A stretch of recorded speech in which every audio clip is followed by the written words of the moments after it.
have you here. Welcome. Hey, welcome, Matt. Good afternoon. So, real quick, if you don't mind, can you introduce yourself and tell everybody who you are and what you do? Absolutely. So my name's John Olam. I'm part of the CTO team here at CommScope, and I'm an engineering fellow. I work in the network solutions team under Tom Clunan. So we do a lot of the cable network infrastructure work, a lot of the DOCSIS stuff. And I've been working in this area of broadband and cable modems for 3 decades now. I was actually part of the Land City team back in the early 90s that pioneered cable modems, and I was one of the original DOCSIS 1.0 authors. So for me, this is very exciting, having watched.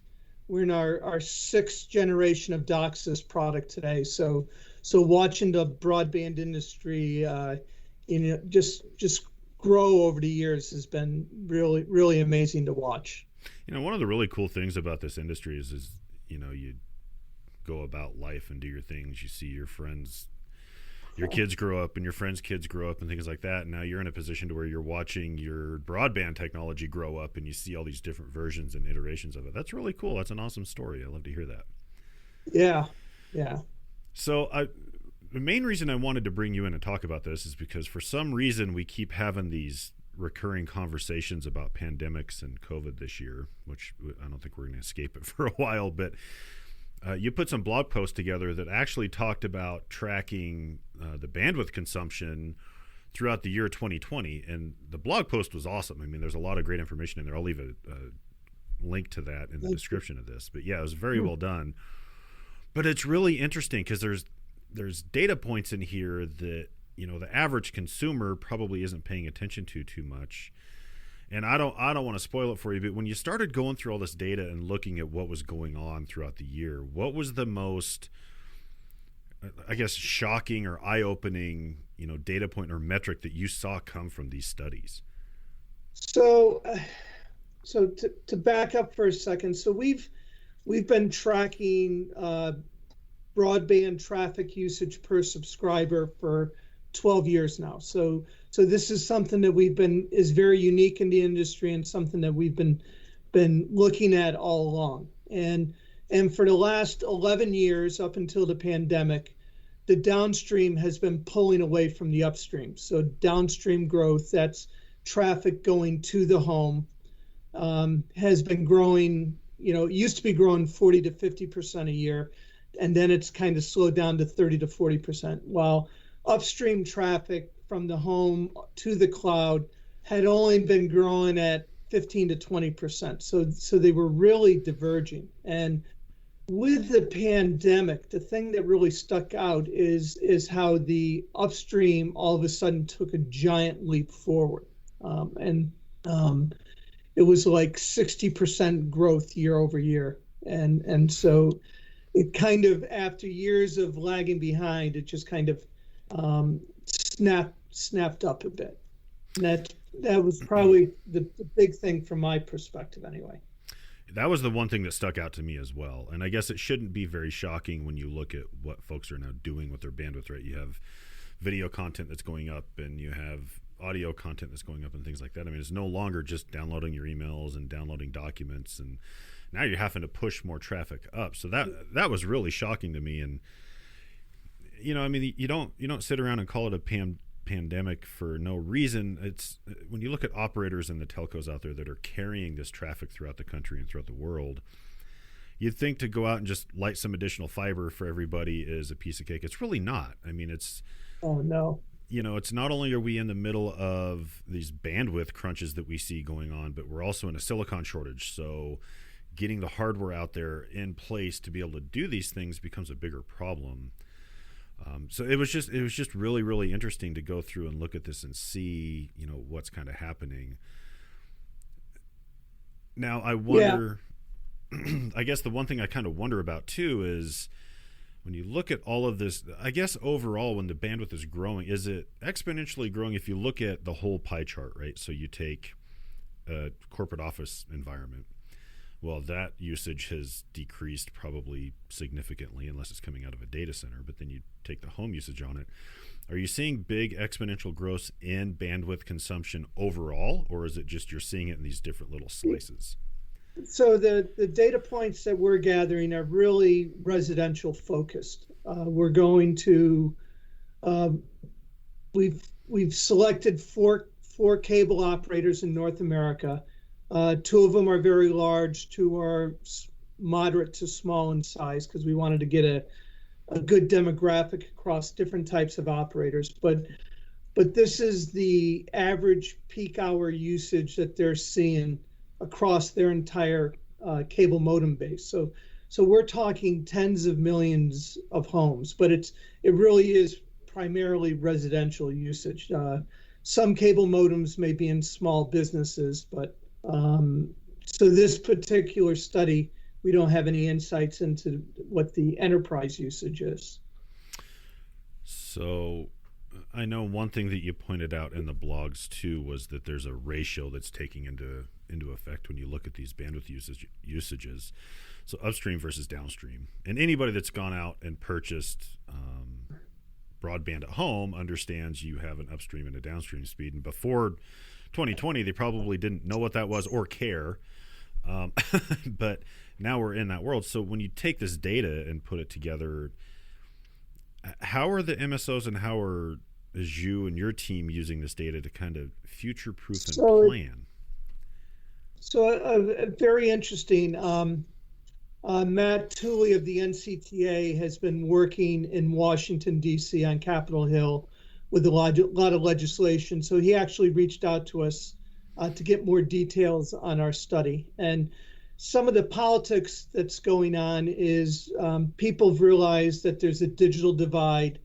Having internet is kind of like a utility, so people who don't have it are really at a disadvantage. So there's a lot of government money getting put in to try to close that gap and put in new networks. And so then the question becomes, okay, what kind of network do you put into place? And what's happened is there's been some political factions who've said, oh, we should be doing 1 gigabit per second symmetric upstream and downstream as our new networks going forward.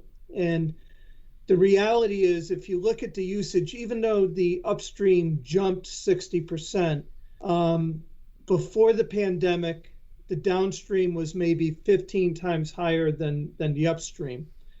But then after that 60% jump, the downstream is now 12 times higher instead of 15. So it corrected it, but to put things in perspective, the downstream consumption is still what really dominates the total bandwidth. So having a 1 gig symmetric with a 1 gig upstream, it's kind of like saying everybody should have a Ferrari. That's probably overkill. Yes, I would love a Ferrari or Maserati, whatever your choice of car, but in reality, maybe a 1 gig downstream to 100 meg upstream is going to be more than enough for 99.9% of the people. So. I mean, if you want to go stand in line for the free Ferrari, I'll go with you. I'm not gonna say no to that. And if it's a green field and there's nothing there and you're building it out, then pull a fiber to the home and be done with it. And that fiber to the home is the best thing. But as you mentioned earlier, pulling fiber takes time. So you got to get the permitting. It's not anything you can do instantaneously. It's going to be many, many months or several years to build out a network. So the question is, we have an immediate need. What do we do in the short term? So. Coming from a position where I've been in this industry for a long time, and I have a routing and switching background, so that's kind of been my focus. But I have fiber to the home, and I have a home network that's probably not normal compared to what most people are running in their houses. And I understand that. Yeah. That's fine. But I've always kind of measured bandwidth within the house because the kids use the internet heavily. I can't tell you the last time they sat down in front of our television and grabbed the remote to channel surf. They pull up Netflix or whatever streaming platform they're using. So I've always Yeah. kind of kept an Yeah. eye on our bandwidth, so I know where we're at. But I mean, if my household is any comparison to what everybody else is dealing with, it is very eye-opening, very quick when you see how much traffic is coming in and out of that house. Oh yeah. Yeah. And speaking of Wi-Fi, it turned out because when the pandemic first hit, a number of operators came to us and said, "Hey, we have this big bandwidth crunch. What do we do?" And it turned out a lot of the homes were having Wi-Fi issues, that they had older Wi-Fi's, and as you put two parents working at home and three kids doing remote learning, and now they're off in every room in the house, so you need to get that Wi-Fi reach across, and so a lot of the issues were just inside the home trying to get, and that's where technologies. I installed Wi-Fi 6 in our home about a year ago, and I love it. It just extended the reach throughout the whole house. So. Yeah, I've talked about this with other people before. I mean, I can't imagine where we would be in the world right now if we were still sitting on dial-up. It my I have three sons, and my boys are old enough. They were small kids getting into Sega Genesis, and they remember the dial-up days when they were on their game with the dial-up modem. It's like you can't take incoming phone calls. The 56K bit modem. So for them, they're old enough to kind of appreciate this whole evolution of what it used to be like to where we're at today. So. I tried to explain that to our kids one time. I said, it used to take you'd download a new browser update. Remember Netscape and everything else, and you go set the download, and you'd have to do it at night and let it download all night long so it was there in the morning. Otherwise, you'd be there all day. So it's just crazy. I mean, it's also a very good thing that technology has advanced the way that it has. So an interesting side note to all this. So I've been part of what we're working on. There's an initiative called 10G that the cable industry has put out, kind of in some sense, a marketing term to battle the 5G from the a wireless world. But 10G is the roadmap to get to 10 gigabit per second over your broadband network, whether it's fiber or cable or wireless. But it's this by the end of the decade, get to 10 gigabits per second. And one of the interesting use cases is if you look at download of a game, and say Call of Duty is up around 100 gigabytes now.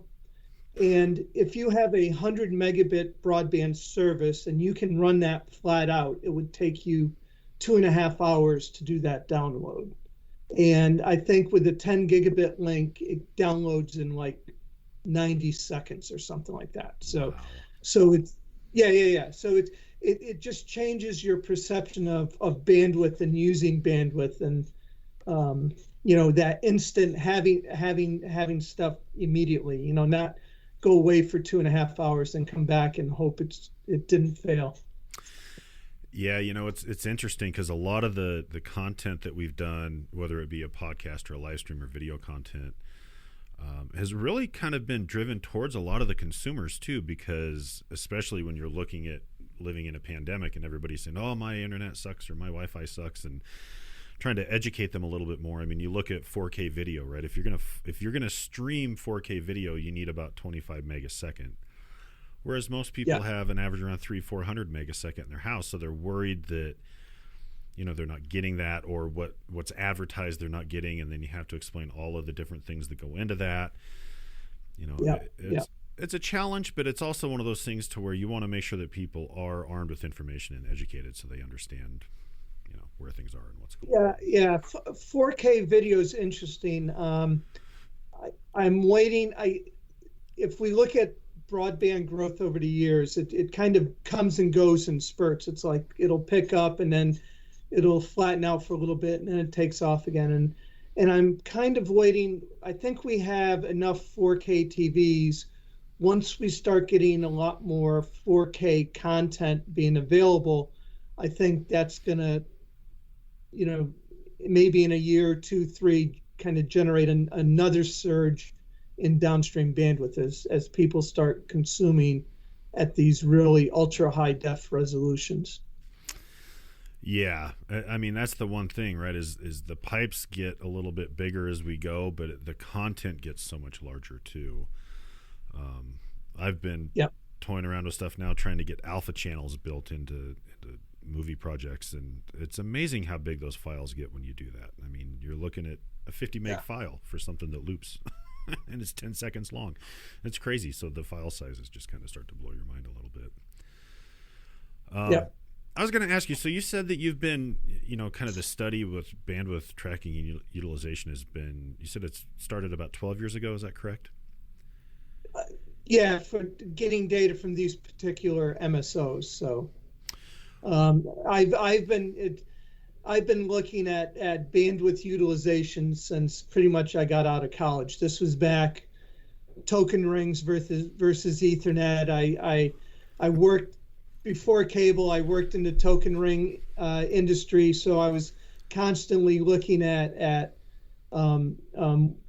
what's the best utilization. So it's been in my blood for decades. So I was just looking for my water because you almost made me choke saying token ring. Yeah, I know. It's not the best technical solution doesn't always win. Ethernet had its simplicity, had lower cost, and it just hit a lot of other needs. So even though you could have argued that the token ring might have been more elegant, it just, it didn't win out in the market. So that's kind of interesting to see how technologies over the years play out or don't play out. If you're looking at this data year over year for 12 years, did you expect to see the type of data utilization and consumption that you've actually seen over the span of that time? What's amazing about just the whole internet and everything in general, going back to Moore's law, is just how for decades we've been seeing this exponential growth, and maybe the growth rate has slowed down a little bit, but it's still mind-boggling that our usage is up, like compared to 30 years ago, we're using 1,000 times more than what we did 30 years ago. It's just incredible at how it keeps going. And so some people argue, okay, will it eventually saturate and stop? But it hasn't in 30 years, so. And it probably doesn't have plans to anytime soon either, I've got to imagine. Yeah. And that's when you look out, what's a decade from now, it's really hard to predict what's gonna be that generator. Because if you go back when the first early cable modems, and we were getting 1 megabit, 5 megabit speeds, it's like, oh wow, we can stream a video down over the cable modem, but we didn't have this vision of over-the-top video or Hulu's and Slings and Netflixes and the whole, let alone the Googles being built on top of this. So it's kind of like you build a pipe and then all these you enable a lot of things that you don't even can imagine as possible. So first job I had with an ISP, we had a T1 ran into there. And I remember downloading something and thinking, oh, my pants were on fire. It was the fastest thing I'd ever seen. It was so quick. Yeah. And then, it was probably a 5 or 10 meg file. And now you're looking at downloading a Smart Zone image, which is 1.5 gigs. And it's like, holy Moses, we've gotten out of control. So, yeah. Hey, there's something I wanted to ask you about. It has nothing to do with bandwidth studies, but something I've kind of been interested in a little bit lately, and I talked to Mark Gibson about this a couple of weeks ago, and I've had private conversations with other people about it too. But I think one of the things that terrified me the most about the pandemic was how much of the American population does not have access to affordable or reliable broadband. And I think there's a lot of efforts that are going on in the world to help kind of, correct some of that or get some of that going. what do you think of that? Are we going to get to a point to where that's going to be more stable and everywhere? Yeah, I hope so. It's a very interesting analogy. I've been watching a PBS series on the Roosevelts, Teddy, Franklin, and Eleanor, and I just watched last week the one where FDR has become president, and one of the projects that he does is the electrification of America, basically, putting that out, making sure every home has electricity. It's almost like we're to that point with broadband, where we need to get a reasonable broadband infrastructure out to every home in the country.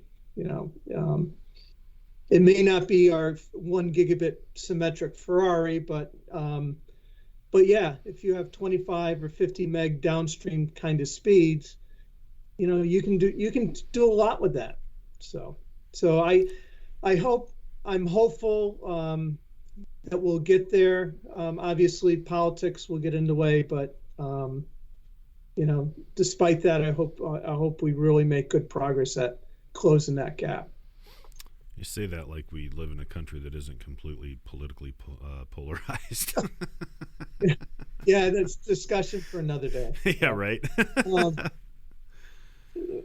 Yeah, but again, you look in the U.S. and the U.S. is probably, 50 times better off than a lot of these undeveloped countries. It's we're talking about having broadband internet to 85-90% of our population, and we're just trying to get that final 5 or 10%, and other places are way behind where we're at.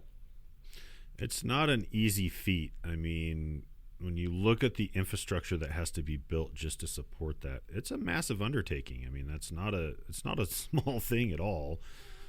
And yeah, I applaud efforts like all the low Earth orbiting satellites going out there. That I mean, if I've always been a capitalist at heart, I feel competition is great, and it pushes you to do better. And I'm like, okay, well, that may not be the best solution, but it's better than no solution. And I think that'll then force others to really, step up their game and get that broadband connectivity out there. I talked to, he's actually a childhood friend of mine. I spoke to him on the podcast that we did last week, and he's in information security. He has been forever. And he uses one of those services, and I was amazed. He said it performed very well for what it is, for the technology, for how it's built. He said it just performs well. And so that's another thing in terms of how far we've come. I mean, if you can watch a YouTube video over a link like that, that's saying a lot. That's a pretty big accomplishment in this technology, I think. So. Well, yeah, you look at the smartphones we hold in our hands probably have more compute power than what landed the astronauts on the moon. So it's. Yeah, they did that. The Apollo was like a 386 processor. I mean, and you've seen the picture of the lady that wrote the software for it. I mean, they printed out her code and stacked it, and it was taller than her. I mean, that picture is amazing when you look at it. That thing took off. I mean, it launched and landed a shuttle. It's just, yeah, I don't know. That's why I learned at a very young age that writing code was not for me. I didn't have the patience or the accuracy. So, whatever. So what do you think next year is going to look like when it comes down to bandwidth utilization? Do you think people are going to turn their webcams off? No. I think I think we'll see some steady growth from where we're at now. I don't see us going back to where we were beforehand. I think pre-pandemic, if like 5% of the people worked from home, jumped up to 80 or 90%, maybe it'll fall back 30-40%, or a lot of folks will be working at home for a couple days of work and going into the office. So I think we'll still see a good bit of that um, that new way of life, if you will. I think we kind of saw this spike in the upstream, but now I kind of view it as the downstream has been dropping a bit, the upstream kind of jumped up a bit. I think we'll see fairly equal growth over the next couple of years, looking at the fuzzy crystal ball. So that way, the ratio, that downstream upstream ratio will probably stay in that 10 to 15 range, for the next year or two, until the next unforeseen spike comes, whatever it is. I didn't. Did you have a question? No. Go ahead. I didn't want to interrupt you. Okay. All right. I wasn't. But this is back to something you said earlier. The spike made me think of it. So when the pandemic hit, some operators were in a panic, and other operators were cruising along as if nothing happened. As a whole, the entire broadband industry did great, but there were pockets that were really severely stressed. And I think one of the lessons learned in all this was you need to do your network capacity planning in advance. You make sure you have ample headroom. If you're running too close to the top there, you're asking for trouble when that spike hits. And I think if nothing else, one of the messages for operators is to really do that capacity planning, and because of the lead times, really make sure you have that roadmap so you're ahead of the curve.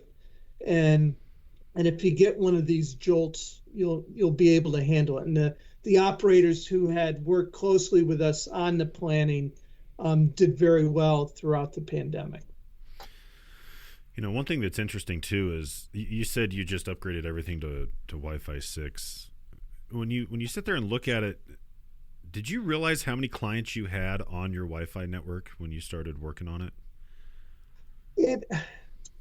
I have, since I've installed the Wi-Fi 6, I've probably tripled the number of clients inside my house. I could kind of see things coming, so I started putting in the Wi-Fi thermostat, the Wi-Fi lock for the front door, started buying Wi-Fi switches to control all the house lights. We just a couple weeks ago put in new skylights, and we got there's solar powered skylights with shades and opening, but you can tie them all into your Google Home system and control them all remotely. So it's amazing the number of devices that just kind of, on top of all the smart TVs and the Rokus and the laptops and stuff that were there before. I think that's one thing that we're going to see continue to grow. I'm not even going to go there. Every time somebody mentions that your refrigerator can get an IP address, it triggers me and I go off on a tirade, and I don't need to do that again. But the number of smart devices that exist within homes now. I mean, I looked at mine one day and we had 30 devices on our Wi-Fi. I was like, what on earth is going on here? And then you start to think about smart devices and you realize, yeah, it makes sense. I mean, you have a lot of things that are attached and they're there. So I think as the number of those devices continue to grow, I think a lot of this bandwidth utilization that we're seeing, even if people, if the 80 to 90% work from home drops down over the course of a year, slowly it hits 40%, 30%, 20%, whatever, the Zoom calls and the meetings and the conference calls and things like that start to drop. But I think all the other additional client traffic is going to still stay there. Yeah. And I mean, some things like a light switch takes almost no bandwidth. You turn it on, turn it off, very, very little information needs to go. But one of my colleagues, we had this chat, and he's a Comcast customer, and recently Comcast has been talking about putting a 1 terabyte per month limit, which I think they bumped up to 1.2 terabytes per second. So he got a couple of these messages saying he was approaching the limit, and so we started chatting about it, and it turned out he had installed 4 security cameras around his house that were all 4K high def security cameras, and they were all streaming up to the cloud. And so they didn't have motion detectors, so they weren't intelligent and only ran when something was going on. They were just sitting there running 24/7, and all of a sudden he was up at the bandwidth limit. So it's interesting. I think, and part of this is we're going to have these things that use more bandwidth, but we need intelligence. They got to use it smartly. The camera needs to turn on for 30 seconds while something's happening, and then turn off for 8 hours when nothing else is. So I'm really glad you brought that up. I've gotten that nasty gram email, you're near your data limit, whatever, and which probably, I mean, I track my bandwidth, I know what's going on. So if there was ever a position where they came back, my provider came back and said, hey, you're at your limit, I could show them data that says, no, I'm not. Or, yeah, I am. I'm not going to say anything. But from your perspective, I guess it's kind of a two-part question. Is there a benefit to a data cap, and do you agree with them? So it's funny. My sons are very proactive, and they're very anti-data caps, and they're like, that's so unfair. And I flip it around the other way. If you look at it where 1% of the customers are using like 40% of the bandwidth, and 5% of the customers are using 70% of the bandwidth, should the other 95% of the customers be subsidizing the heavy users? So I think having a data cap is a good tool, but you want to set that level at a reasonable point where you're peeling off the 1%, 5% that are taking an inordinate amount of capacity. The wireless phone world has been using data caps for years and years, and nobody's complained about it. I mean, it's really the same thing. So for me, philosophically, I don't have a problem that if I want to use that much data, then I should go on a plan, take the 1 gig downstream plan that has unlimited data with it and pay the extra $20 a month. So I think data caps are okay as long as they're set correctly, which means they're going to need, it's kind of like cost of living adjustments. As long as they kind of adjust over time, I think they're good. All right, fine. You made a good point. I won't argue with you. Just expounding a little bit more on it. So if you look at the blog in the upstream direction, there's 4 MSOs, and in the upstream, there's a pretty wide difference between them. And so we talked to the MSOs to try to figure out what's going on. And it turned out that the MSO that was on the bottom, at least 5-7 years ago, instituted data caps, and the others hadn't. And so their data usage was much lower. So digging a little different, what we found was that back at that point in time, 5-7 years ago, BitTorrent was an application, a peer-to-peer file sharing application. And as soon as they put in the data cap, maybe 1% of their users were running BitTorrent, but all of a sudden they started getting charged extra. And so they just said, I'm not going to pay extra, and they stopped. And that dropped their overall average just because a handful of users was really bumping the average up for everybody else. So it was an interesting case in point that, where data caps, kept their utilization much lower, so they were able to maintain their, they didn't have the bandwidth problems that some of the other networks had. Yeah, and once you get an inside view of what, I mean, you take any provider out there, they're terminating traffic on another provider's network at some point. So there's all kinds of leasing going on, and there's handoffs, and there's all the different routing. So it's really a complicated, convoluted mess when you start to look at it. but those are the reasons why we have those types of things. I mean, do I want a data cap put on my link? No, I don't. And if I get to a point where I'm exceeding that frequently, then I'll do something about it. But I get the business aspect behind it, and like you said, subsidizing it off. I get it. Yeah, it's easy to say give everybody a free Ferrari, but it's when it comes down to, well, who's got to pay for it, then it's. Yeah, I can't disagree with you, not one bit. So, well, John, I want to ask you if you would be willing to come back and do this again when the next study comes out, so we could kind of look at this and compare it to what we saw. I would really appreciate that. I can't thank you enough for doing this. It's been an absolute blast. So yeah. No, it's been, like I said, even though my background has been very cable industry focused, a lot of our work is very generic broadband, and it's really applicable to PON as well as a lot of the wireless. So for me, it's very interesting seeing how the worlds are really getting integrated together. They're really blending, and I don't think we're going to have a cable operator versus a PON operator versus a wireless. And as you pointed out, all these deals going through, things are going to become very blurry, and it's going to be interesting to see what happens to all the bandwidth, as we enable all this.